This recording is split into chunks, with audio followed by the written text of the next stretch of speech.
Happy hour chat. Look who we got here. New face. This is my mom, for everyone who doesn't know. Her name is Mary, Grandma Mary.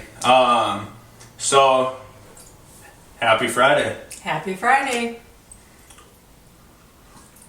She doesn't quite have the enthusiasm as Morgan. Happy Friday!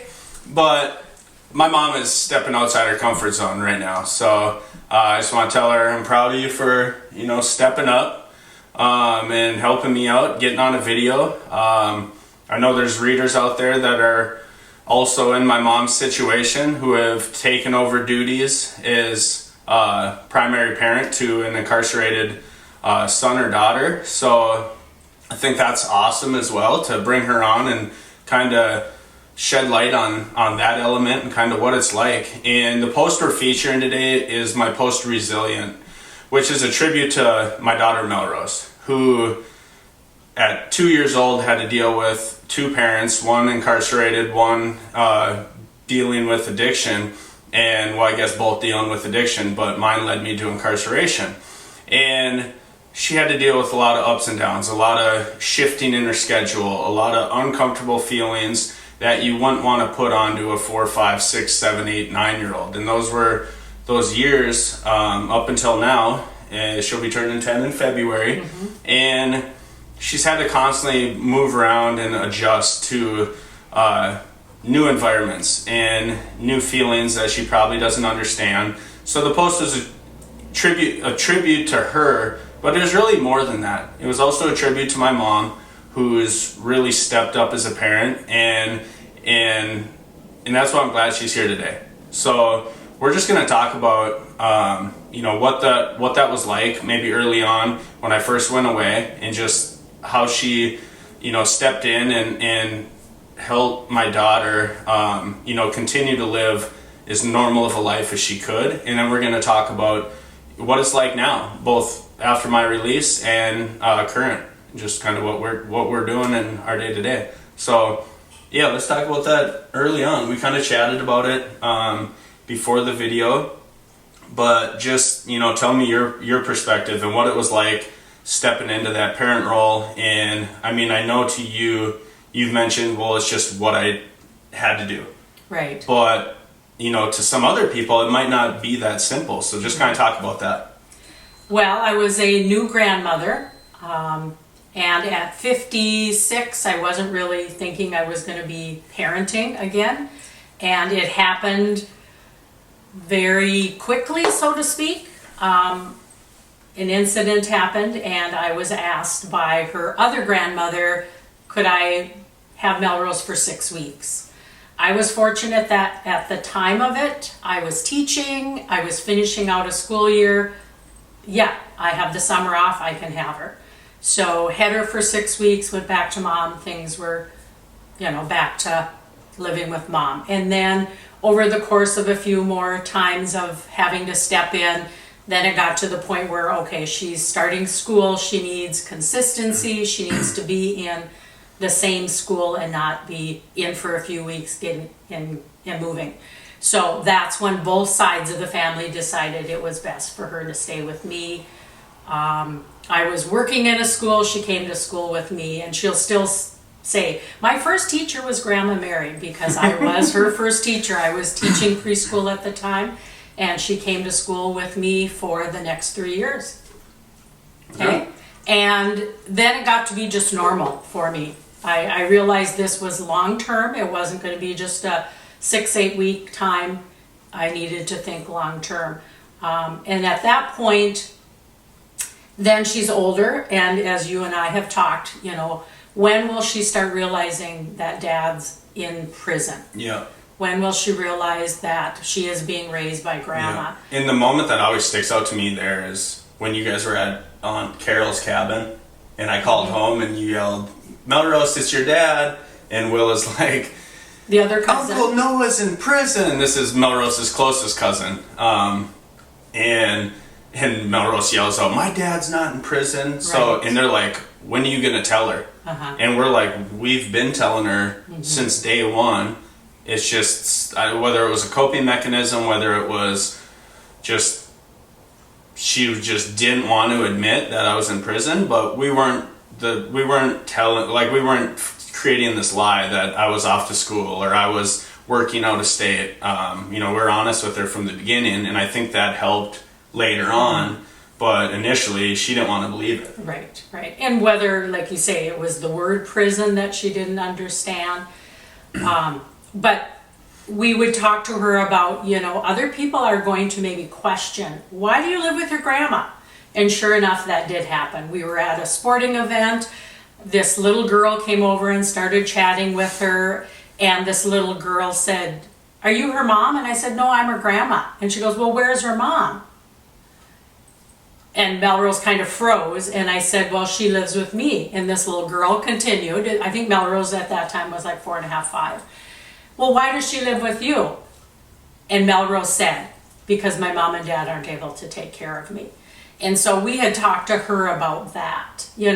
Other kids may not understand, and then it might make you more uncomfortable to say, oh, my mom or my dad is in prison. Mm-hmm.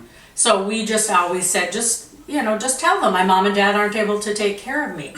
So well, I stay even with grandma. The crazy part is, even as an adult right now, like I just went to church with Joe on Sunday, and I found people, because of my situation, the questions I have to ask, hey, can I use a landline? Mm-hmm. That's a weird question. Mm-hmm. So he keeps asking these pressing questions that the only answer is, I just got out of prison, I'm on home confinement. But, to spare him the awkwardness and to spare me the awkwardness, it's just like, I just avoid it. But at the same time, so I'm just thinking, okay, how's a 5-year-old deal with this? Exactly. One thing I was going to share with you, Noah, when Melrose came to live with me permanently and started school, and like I said, I was teaching preschool at the time, and she came and started our school year into the school year a little bit, but that particular year really hit home with me. I had a class of 20 students, and 4 of my students, including my own granddaughter, had parents who were incarcerated and were living with grandparents, and one child was even living with her great-grandmother.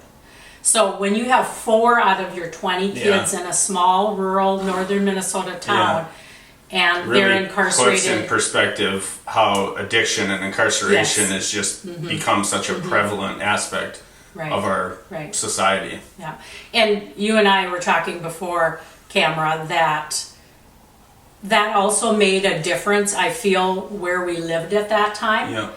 We were respected in the community, everyone knew the situation, and for Melrose to step into a school system after the school year had started, there was no question. Yeah. I just went and said, she needs to be in the school. She's coming to school with me, and they were like, yep. And no proof of paperwork? No, I didn't need any major paperwork. They didn't ask me, do you have guardianship at that time? And it was an easy in for her. I worked for a organization at that time that worked with families that had struggles. So even though I had been working for them at that time for 3-4 years, it was really that year that really made me understand what our organization was able to do for people that had struggles. And it was after that point that I really understood what programming is out there for people that need to all of a sudden raise children. And if you're out of that age bracket, so like I was done raising kids, I'm not really thinking about programming in that part, and then all of a sudden I'm there. Yeah. So it's like, oh, I need some help with this, and I'm going back to activities that I'm the oldest one there. Yeah. I'm going and hanging out with 30-year-old moms and 20-year-old moms, so that Melrose can be part of her age group and play with other kids but because I was in a community and worked in that age group, it wasn't odd for me to be there because people knew that I was a preschool teacher and that I helped with ECFE. So for me to step back into doing that wasn't uncomfortable, but I was thinking about people that weren't in your exact same situation. Yes. They've been out of raising kids for 30 years, and all of a sudden we're like, oh, we have to start taking our 4 and 5-year-old to... So what would you say to them? Well, to really look for your schools, because your schools even though it can vary from school to school and even state to state, but your schools are a big resource. Okay. Your schools pretty much all have social workers. If you have children that are in the before school, under age 5, look for your ECFEs, your early childhood community ed, those type of programming, because lots of those, financially, if you're struggling, they have sliding scales, and your children probably even need socialization even more. When you first took over, you at first caught yourself being too proud to take money. Correct. A couple times when I had to step in, I was teaching full time and she wasn't at the age to be able to come with me. So all of a sudden I'm paying for daycare. And that was like, whoa, okay, now, and daycare can vary in areas too. Roseland, Minnesota's daycare and Minneapolis daycare is a big difference. When she could be in a program at 4 years old that was in a school setting and I wasn't having to pay full daycare, that was a big, because I was at that point living on my income. And my income was a lot less than what I had been used to. So yes, and there were times that even family members would mail me a check and I thought, you know what, it's going to help with groceries. I'm not going to be too proud to say, oh, I don't need it, because expenses were a lot more. So it really changed for those circumstances.